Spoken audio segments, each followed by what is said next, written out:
Hi, Rosebud here.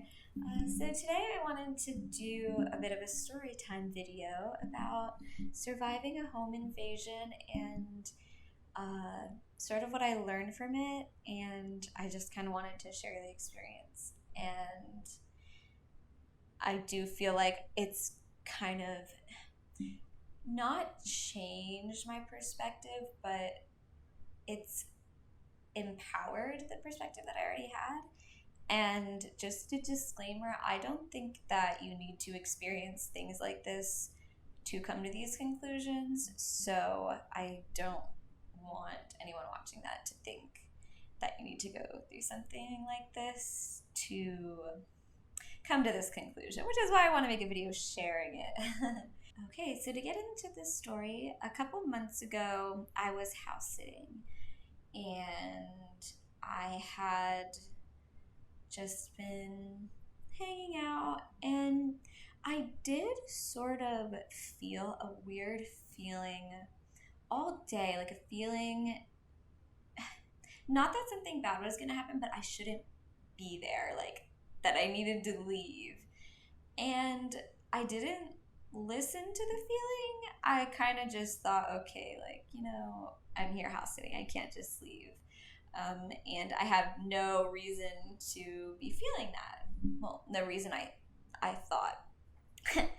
And then night comes around and I make sure all the doors are locked and I go up to bed and I'm hanging out.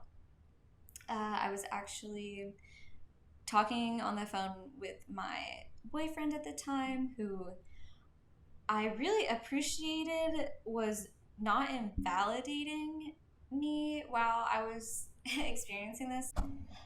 Hello, cutting in to add that I do feel as if the fact that I was validating myself made it so that everything around me was validating me. The cops were validating my boyfriend at the time was validating me, but that started with me validating myself. So yeah, just wanted to add that in there. I was on the phone with him and I said, I heard a noise downstairs, and now the dog was downstairs, so I could have easily brushed it off as like, okay, that noise was the dog. Like, I just heard something like knock over, or maybe it was like the one of the doors closing. But after that sound, I didn't hear anything else, but I just got this feeling, and not just a feeling, like a clear voice in my head that was like, go into the bathroom, get out your knife, and call the police right now. And I tell them, I heard a noise downstairs, I'm house sitting, I'm just freaked out. Like, I feel like maybe someone broke in, or maybe they didn't, but if you could just come out, I'm really, really spooked right now. And so they agreed to come out, and mind you, my phone is on 1%, like, of course, and I had gone into the bathroom and I didn't bring the charger. I had it in the room, but I was a little bit too scared in the moment to kind of even think about that. So after I called the cops and I had my knife and I started hearing more sounds downstairs, so I was like, okay, this is really happening, and I need to stay alert, and I need to not freeze, because I'm usually prone to doing the freeze and the flight or fight response. I usually do freeze. So I was like, don't freeze, because not only will that in the future impart more trauma that my nervous system will need to process, but also if I want to get out of this okay, I need to stay calm. And through all of this, I really felt like the voice in my gut, or the voice of protection, it fell outside of me. It felt divine, and it maybe, like, I was thinking it a voice from God, but however you want to think of it, Saint Michael, who is protective, some voice that felt outside of mine was reassuring me and also validating my feelings and telling me, okay, go into the bathroom and get your knife and do this, do that. everything's okay. And it was truly a like a spiritual awakening moment because I've never felt so just directly protected. And I do pray. Even that night, before that had happened, I'd prayed um, for my angels to protect me. And so I felt like that's what was happening. So, anyways, I'm in the bathroom and the cops called back and they said that they had found a car parked down the street in it was either a school or a church parking lot. Um, and it was the car of someone associated with the house. So they told me, okay, you need to run. You need to like just, we are on the way, but we think that you are in danger and we need you to just get out of the house. And now that's kind of scary in itself because the house is, I think it was around midnight and the house is sort of surrounded by woods and not many other people. So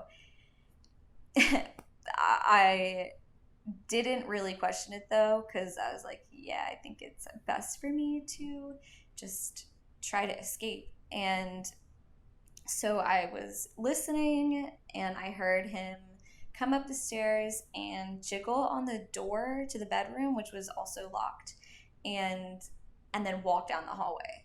So when he walked down the hallway, I mean, instantly I was like, okay, or my gut told me this is your chance to run. So because I knew where he was, I mean, for the past 5 minutes or 10 minutes, I don't really know how much time was going by, but I didn't know. I was hearing noises, but I couldn't tell where he was. But when I heard him jiggle on the doorknob and then walk down the hallway, I knew, okay, he's down the hallway. He's not right out front of the door. So that gives me a chance to go down the stairs and run out of the house. So I opened the door and I ran down the stairs and he was yelling at me and chasing me down the stairs. And then I had gone all the way down the stairs. And he was at the top of the stairs or halfway down the stairs. And that's when I exited out the door. And right as I went out the door, a whole team of cops were there and dealt with the situation. But I couldn't believe um, just how I was kept safe in that situation. I think that's the thing that I wanted to express is that there's so many times that I feel like I hear something and I'm scared, but it's like, no, like this was a different feeling. And it wasn't just fear, it was like fear and protection.